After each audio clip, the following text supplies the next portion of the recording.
Hi, this is a short tutorial to show you how to make a practice probe by searching for a passage. First, we're going to go to Assessment and click on the link that says Find Item, Passage, or Rubric. From there, we're going to click on the flag that says Passages.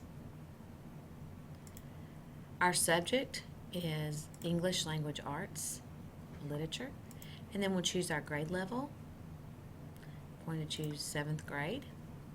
And then I'm going to view my results.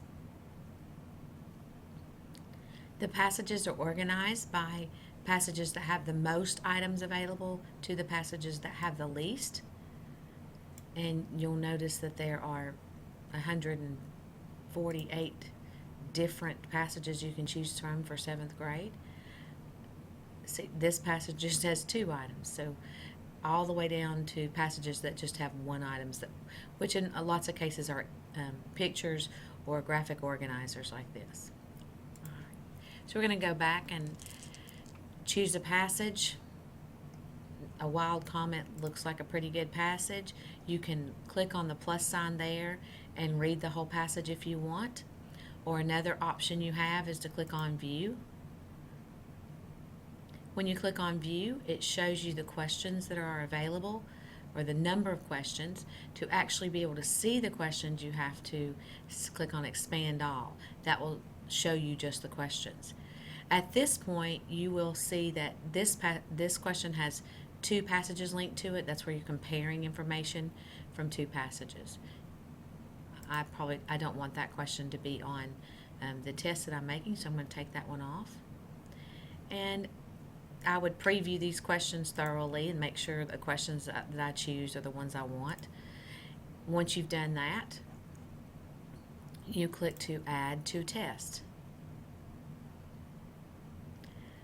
If I had a test that I was making, I would go ahead and select that test over here in this column. Just click on Select. However, I'm not making or adding it to a test. I'm creating a new test, so I just click on that button right there.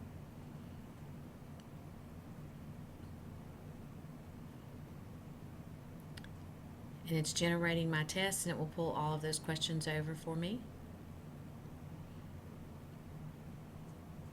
I'm going to name it. I put the grade level, and I would put the title or just some version of the title, Wild Comment. You want to choose Common Classroom or My Classroom. Then, of course, your subject area, English Language and Literature, and your grade level. And their standards here are, it's going to default to the Common Core standards. You can change it to the Tennessee standards by going to Performance Indicator State 2008. I'm just going to go ahead and leave it on Common Core and generate my test. From this screen, you go to the bottom and hit Return to Test Detail, and you'll see that here is our test. Our article is at the top of the page, and then our questions follow. You'll also see on the right hand side that these are the standards that each of these questions are aligned to on the right hand side. Notice this one's aligned to SPI only, and this one's aligned to Common Core. That's why you get this little warning button, warning sound right there. If I'm happy with this the way it is, I can go ahead and just schedule it and move on. If I decide there's some questions I don't like, I go to Customize Test, hit Delete Multiple Questions, and let's say I don't like number 8, I don't like 11, I don't like 14, or 18. Okay, those are the questions I don't want on the test, so I just click on the button, the little box in front of those, and click Delete. Another option for removing questions is just to hit Remove from Test, and I notice that's an open response question. I could leave that one if I wanted. However, when you click Remove from Test, it will only remove 1 question at a time. So Customize Test and Delete Multiple Questions is faster for you. I like the test the way it is now. I'm ready to publish it, so I'm going to click for you as a classroom teacher, it will say ready to schedule. like it does right here.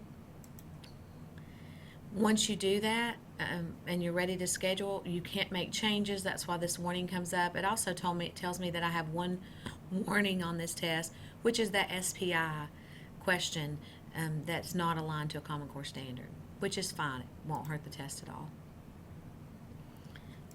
I'm scheduling just by following the links.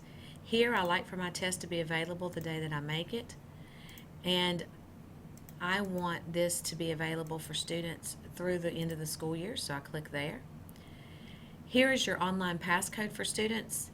I like to put the grade level or something that will be easy for the students to remember, like 7 Comet. That will help them. They will be remembering that when they go to the lab. It'll be easier for them. Here, I scramble the question order. The reason I do that is if students are taking this online in the computer lab, it helps if they do not have the same questions and looking over each other's shoulders.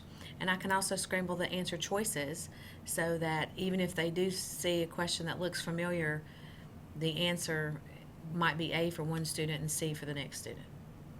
Those are options. You don't have to choose those, but you can. And of course, that only applies to online. The next part is to accept the quick assignment. So I'm going to click here, and that means that because I made this test, I'm sending it to 7th grade students, and then I'm going to save. It's ready to go. If you want a print version of this test, you can click on Download PDF, and it will just take a minute or less, and there's your PDF version of this test with the article and then the questions that follow.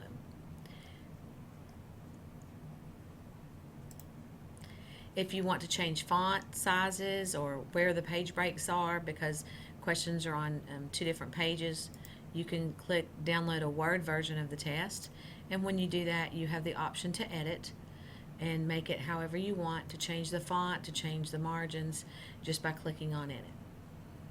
Hope you enjoyed this short tutorial, and if you have questions, feel free to contact your curriculum team. Thank you and have a great day.